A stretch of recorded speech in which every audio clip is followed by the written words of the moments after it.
Co się stało? Znalazłeś największego elektryka świata i pierwszego. Jakiego? Kurwa. Co ci? Skąd masz cały prąd? A co tobie? Co? Jaki prąd? Ja tak zacząłem. Jak? Bez tego nie będziesz miał ani prądu, ani bez wody, a to się ciągnie tylko za mną. A i ty teraz prąd? No. O kurwa. Teraz będzie tam mieli problem. Ładuj co możesz, póki można. To ty dobry jesteś. Dobry. Elektryk, co? Chyba najgorszy na świecie, bo ostatni. Który kurwa jeszcze za tym poleci. Kurwa. Bo na następne lata musicie szykować sobie coś nowego. Spodnie na drugą stronę żeś założył. No, pewnie. No zobacz. Nie pasują. To po pierwsze. Po drugie. A skąd ty jesteś?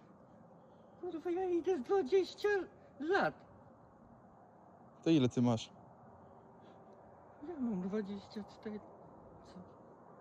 Co? Kurwa. Człowieku. Człowiek.